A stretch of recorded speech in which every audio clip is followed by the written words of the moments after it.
Friday today, wala tayong ginagawa. Nakapaglaban na ako, nakapaglinis na ako ng kwarto, at nakapamalansya na din ako ng uniform ko. So, wala akong magawa. Meron akong ingredients para sa ginataang Wow. bilo-bilo.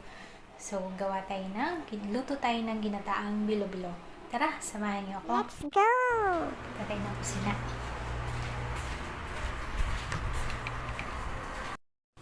So, eto, na gayak ko na yung mga ingredients. Meron tayo ditong kamote at saging. Indian na banana yan. So, saba. Meron iba yung saba nila dito. Galing ng India. Tapos ito, kasaba. Bili na lang ako ng frozen kasaba. Yun yung available dyan sa malapit na grocery sa amin. Tapos, ito yung ating gata. Then, asin yan. Kukuha ko ng konting asin dyan mamaya. Tapos, brown sugar at ang ating bilo-bilo. Nilagyan ko siya ng color purple para colorful. Tapos, ito yung tubig. Pinapakuluan na natin siya. Lalagyan ko siya ng gata. Yan yung tubig na pinagbabaran ko ng kamuti at saka kanina. Yung saging. Malinis naman siya. So, lalagyan ko siya ng gata. Sabi ng mama ko, huwag ko daw busin isang lata sa tubig tapos kalahati ng gata. Paghaluin ko muna. Sundin natin turo ni mama.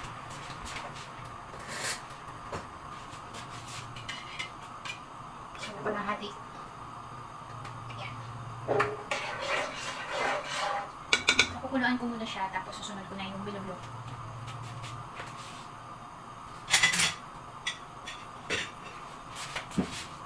Ayan. Takpan natin. So, antayin natin hanggang kumulo.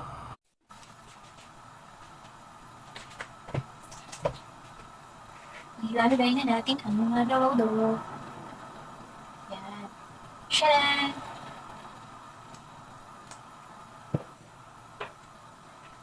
Uy, natikit-tikit.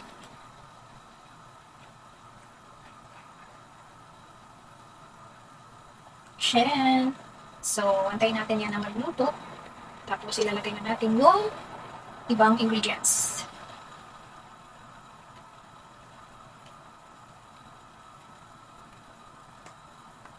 So, pagkulo nito konti, lalagyan natin ng sugar. Para yung lasa ng sugar ma-absorb ng bilo-bilo.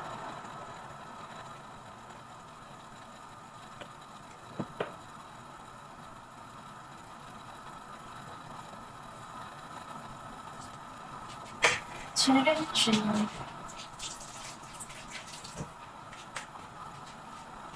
So, atayin natin na maluto siya.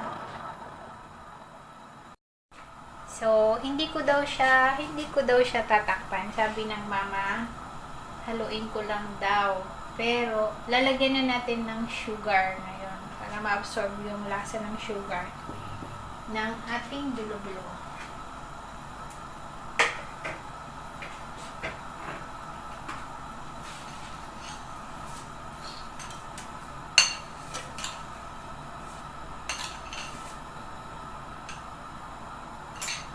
Huwag masyadong matamis.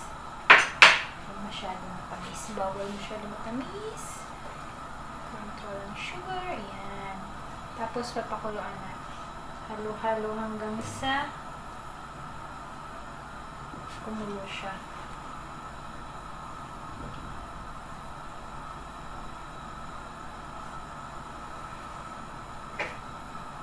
Lagyan na natin ito para hindi masayang yung flour. Glutinous flour.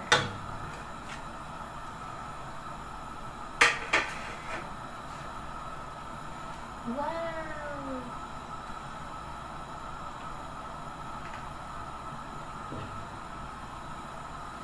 O, diba? Tapos,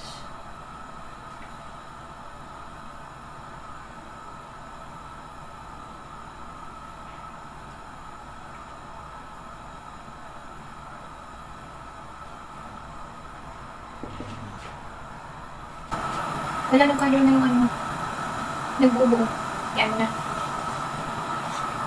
Hindi ko kasi masyado alam magluto nito eh. Kaya nagpaturo ako kay mama. Ang ganda ng kulay, di ba? Tignan nyo natin yung lasa naman. Lasa naman. So,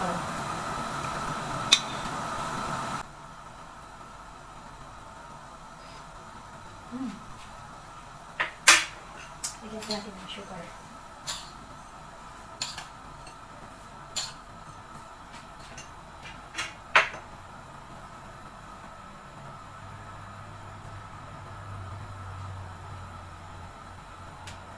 Konting asin para hindi siya makaumay.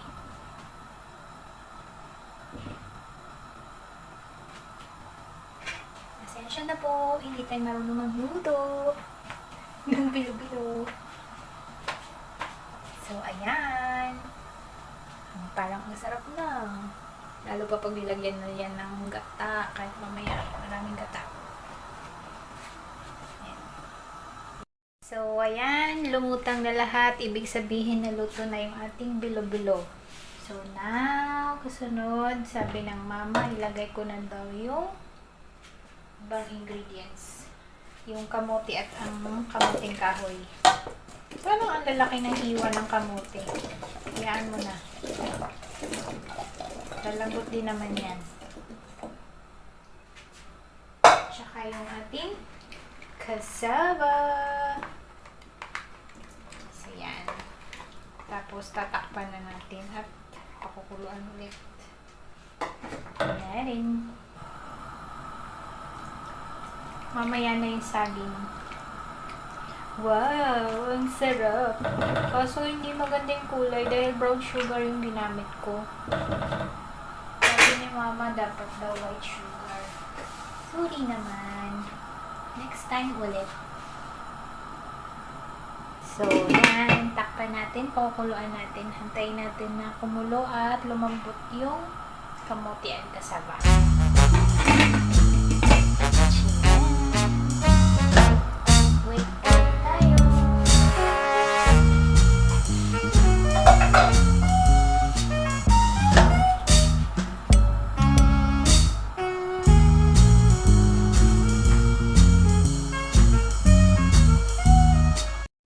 So, antayin natin habang kumukulo yung ating kamote.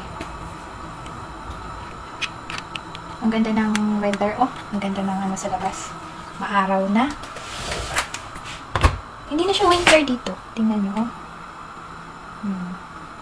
Alam nyo ba, yung lote na yan, pagkalaki-laki ng lote na yan, sabi nila, ano daw yan dyan, sementeryo. Gagawing sementeryo. Buti na lang wala pang nililibing dyan. Yan. Sa kanila dito pagka diretso sa lupa nililibing. Tingnan nyo, oh, ang lawak. Yan. Simula doon hanggang dito. Ayan. So, madalang, may mga dumadaan na sasakyan dyan. Dyan. Dito. So, ayan. Maganda dito. Tahimik lang.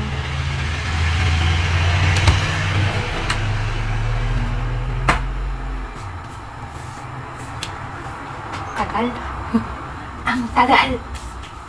Patience. Patience. So, tingnan nga natin.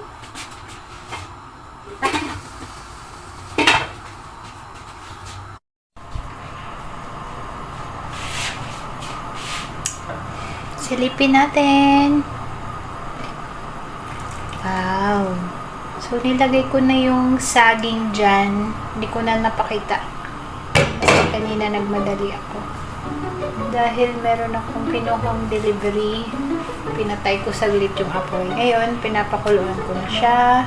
Yung saging, takpan natin ulit. Parang excited ako. Ang sarap. Pag-uwi mamaya ng kasama ko sa trabaho, meron silang snacks, si Ate Emmy at si Ate Sherlita. Yan, matitikman nilang ating dulo-dulo. Dulo-dulo. Nalagay ko na yan. Mamaya na.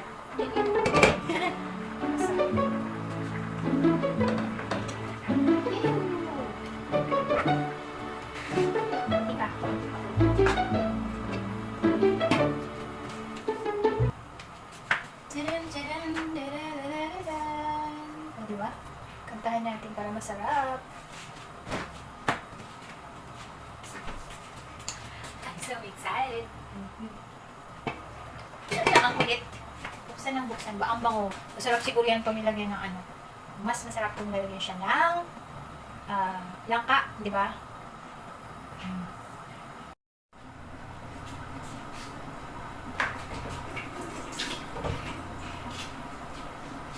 Lagyan natin ng konting mais. O, diba? Bago yun, diba? Nakita na ba kayo ng ginataan na bilo-bilo? Nilagyan ng mais? Diba? Ano ba yun? Ginataang mais yun. Ito, pinaghalo yung mais, kasaba, at kamote, at saging. So, lagyan na natin ng gata. Maya-maya lamang.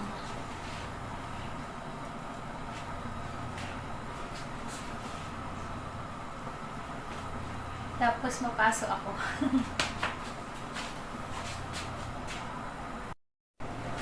So, yan. Medyo ano na siya. Lagyan natin siya ng gata. Wow!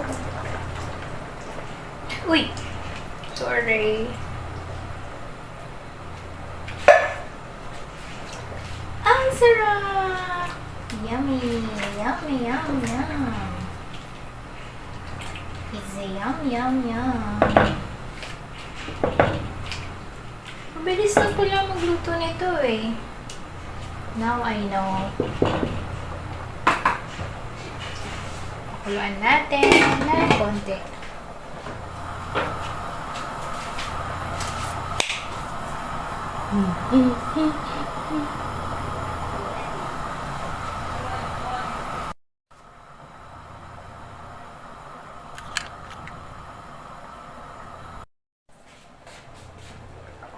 Tcharam!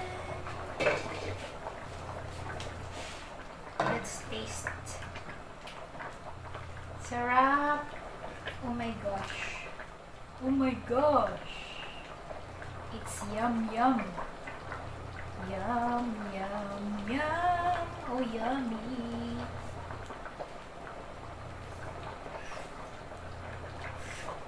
Mmm!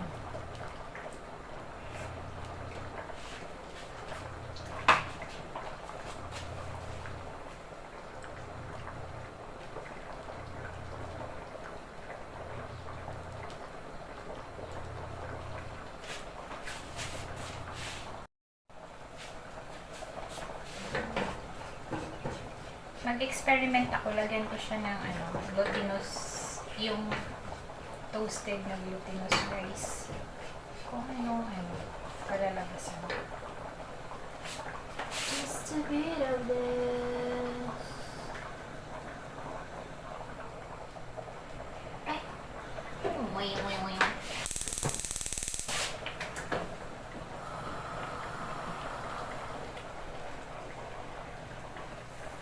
Ang sarap na eh. Uy.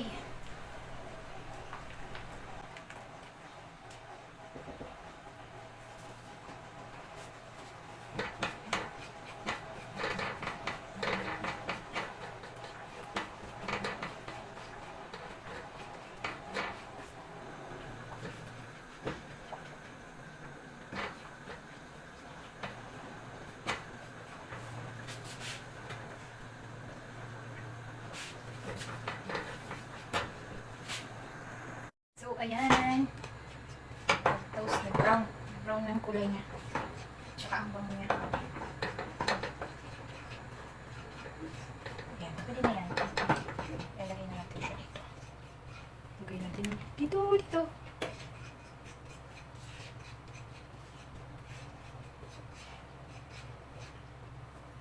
Surprise!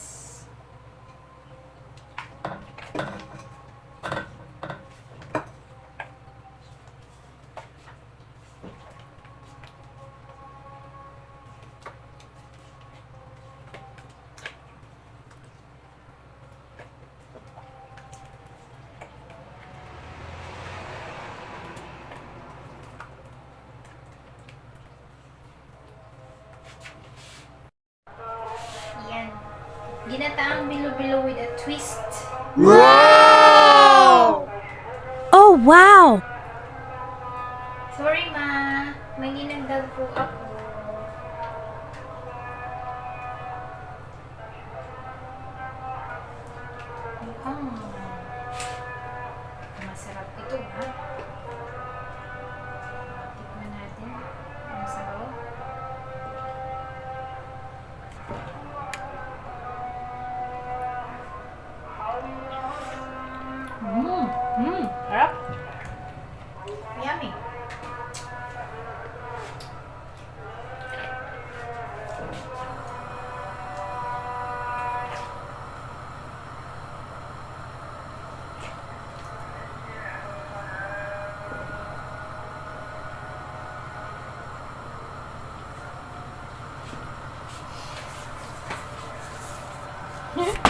Ang yellow na.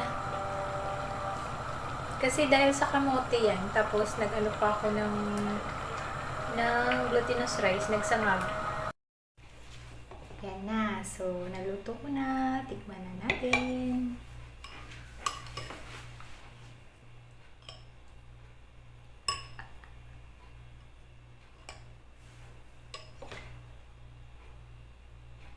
Ginataang bilo-bilo with a twist.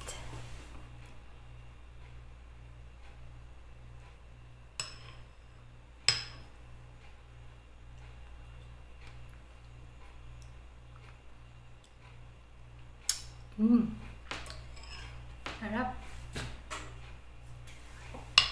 Ito yung ano. Bilo-bilo.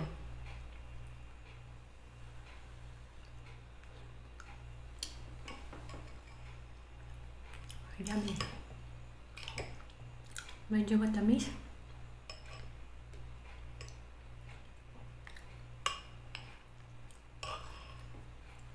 Mais. Mais, tsaka kasaba.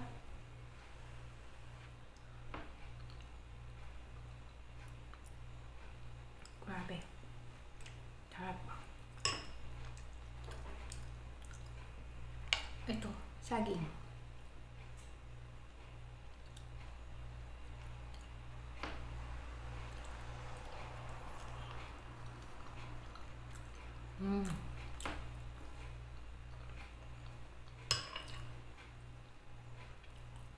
Harap.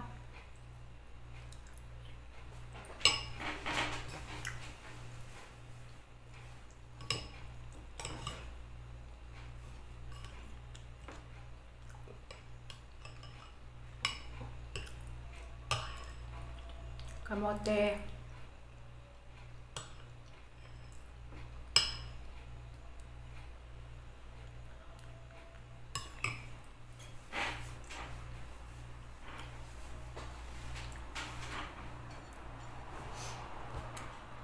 So, yun lang. Salamat po at napanood yung video na ito sa aking pagluluto ng ginataang bilo-bilo. Sa susunod po ulit na makapag-isip ako ng lulutuin ko experiment. Thank you for watching, guys. Bye-bye. Oops, teka muna, may gagawin pa pala ako.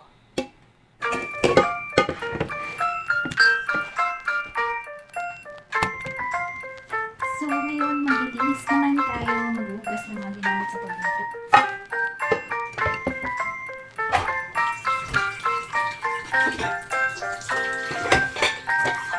Natikman ko na yung aking luto.